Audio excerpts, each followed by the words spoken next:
तो यार देखो, मैं श्योर नहीं हूँ कि क्या टॉम क्रूज का iron man multiverse of Madness में दिखेगा या नहीं, लेकिन हाँ मैं श्योर हूँ कि आप लोगों ने ये रूमर तो सुन ही लिया होगा। बहुत सारे न्यूज सोर्सेज ने ये रिपोर्ट कर दिया है। अब देखो, मैं इस टॉपिक पे वीडियो नहीं बनाने वाला था, लेकिन जब मैंने न्यूज़पेपर में लिटरली हिंदुस्तान टाइम्स में मैंने ये न्यूज पढ़ा तो भाई लगा कि इस टॉपिक पे डिस्कशन होना चाहिए। तो देखो, इस टॉपिक को हम लोग 3 पॉइंट्स पे डिस्कस करेंगे कि र्यूमर की शुरुआत कैसे हुई, र्यूमर सही होने के पॉसिबिलिटीज कितनी हैं और किस हद तक, एंड इफ ये र्यूमर सही हो गया तो क्या ऑडियंस टॉम क्रूज को आयरन मैन के रोल में एक्सेप्ट करेंगे या नहीं। तो हाँ, इसी पे हम लोग प्रॉपर डिस्कशन करेंगे। एंड यार इस बार मैं यहाँ एज अ फैन डिस्कस करूंगा, तो आपको कोई नए इन्फॉर्मेशन तो नहीं मिलेंगे, लेकिन जो कुछ आप लोग सोच रहे होंगे शायद उसी के बारे में मैं भी बात करूंगा। तो हाँ, र्यूमर की शुरुआत कैसे हुई। अब देखो, ये जो मोस्टली र्यूमर्स होते हैं उसका स्टार्ट कहाँ से हुआ ये बताना थोड़ा मुश्किल है, बट 90% ऑफ द टाइम ये रेडिट से ही होता है। वैसे ये बता दूं कि टॉम क्रूज और आयरन मैन का कनेक्शन ये नया नहीं है।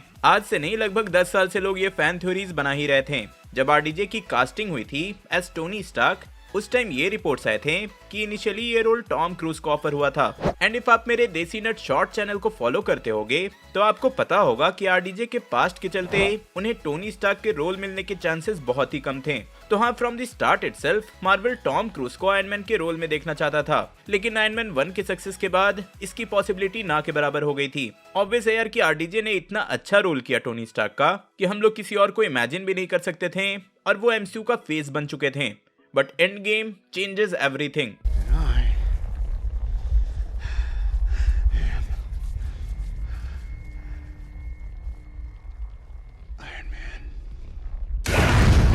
तो हाँ, एक परफेक्ट स्टोरी के साथ आरडीजे ने एमसीयू से एग्जिट ले लिया। अब देखो, मैं यहाँ पे फिर से मेंशन कर देना चाहता हूँ कि आरडीजे के रिटर्न के चांसेस बहुत ही कम हैं, क्योंकि बहुत लोग अभी भी कमेंट में बोलते रहते हैं कि क्या आरडीजे टोनी स्टार्क के रोल में रिटर्न करेंगे या नहीं। तो फिर से बता दूं कि इसके चांसेस ना के बराबर हैं, तो वो एक्सपेक्ट नहीं करना।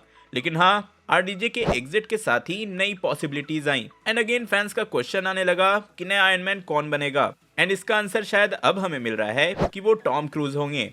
अब यहीं पे हमारा नेक्स्ट पॉइंट है कि र्यूमर सही होने की पॉसिबिलिटीज कितनी हैं एंड किस हद तक। तो अगर शॉर्ट में आंसर चाहिए तो हाँ, टॉम क्रूज के आयरन मैन के दिखने के चांसेस बहुत ज्यादा हाई हैं।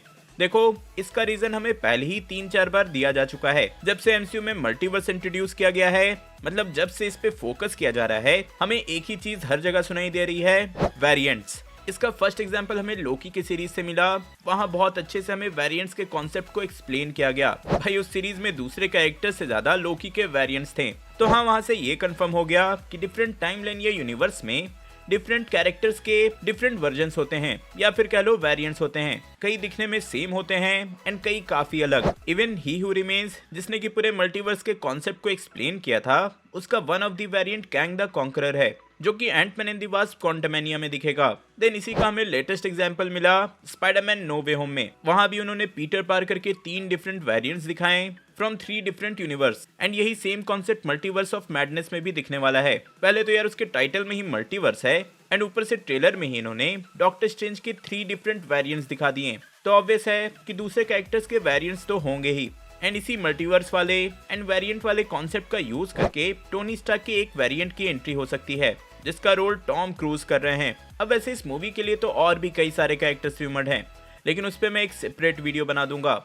लेकिन यहीं पे क्वेश्चन आता है कि मान लो टॉम क्रूज की एंट्री हो गई, वो मल्टीवर्स ऑफ मैडनेस में दिख गए, लेकिन किस हद तक, मतलब कि उनका स्क्रीन टाइम क्या होगा, उनका फ्यूचर क्या होगा। एंड सच कहूँ तो इसका आंसर देना अभी के लिए टू अर्ली होगा। हाँ, मैं ये कॉन्फिडेंस से कह सकता हूँ कि इफ टॉम क्रूज की एंट्री हुई तो उनका बस कैमियो होगा। भाई मूवी डॉक्टर स्ट्रेंज की है तो फोकस वही रहेगा ना, किसी और कैरेक्टर पे फोकस करना स्टोरी टेलिंग के हिसाब से गलत हो सकता है।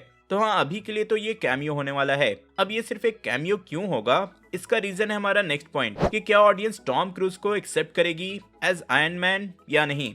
आपने नोटिस किया होगा कि एमसीयू में अभी बहुत सारे एक्सपेरिमेंट्स चल रहे हैं। ऐसे ही कई एक्सपेरिमेंट्स को फैंस पसंद कर रहे हैं और कई पे गालियां पड़ रही हैं। एंड इसीलिए मुझे लगता है कि इनिशियली टॉम क्रूज के टोनी स्टार्क को या फिर आयरन मैन को बस एक कैमियो ही दिया जाएगा, स्पेशली फैंस का रिएक्शन देखने के लिए। इफ फैंस ने एक्सेप्ट किया तो इन फ्यूचर हमें ये कैरेक्टर दिखेगा और एल्स नहीं। और यार देखो, जब से ये रूमर आया है कि Tom Cruise as Iron Man आने वाले हैं, तब से ही इंटरनेट पे मिक्स्ड रिएक्शन आ रहे हैं।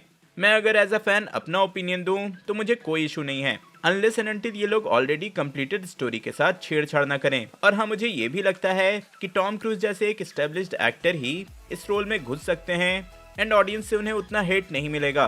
भाई उनकी फैन फॉलोइंग ही इतनी है, नहीं तो यार अगर कोई नया एक्टर होता तो ऑडियंस क्या करती हम सब जानते हैं। तो यार ये था मेरा डिस्कशन टॉम क्रूज के आयरन मैन पे। आप लोग का इस र्यूमर पे क्या रिएक्शन है? क्या आप लोग आयरन मैन के रोल में टॉम क्रूज को एक्सेप्ट करोगे? कमेंट में जरूर बताना। एंड यार कई लोग पूछ रहे थे कि कॉमिक से आयरन मैन का कौन सा वर्जन टॉम क्रूज प्ले करेंगे, तो इसका कोई प्रॉपर डिटेल तो नहीं आया है, लेकिन हाँ मैं सजेस्ट करूंगा कि आप ये वीडियो देख लेना। एंड हाँ, जाने से पहले लाइक कर देना, शेयर कर देना, और यहाँ पहली बार आए हो तो सब्सक्राइब कर देना। आयरन मैन के वेरिएंट्स के बारे में जानने के लिए ऊपर वाली वीडियो देखें, एंड डॉक्टर स्ट्रेंज के वेरिएंट्स के बारे में जानने के लिए नीचे वाली।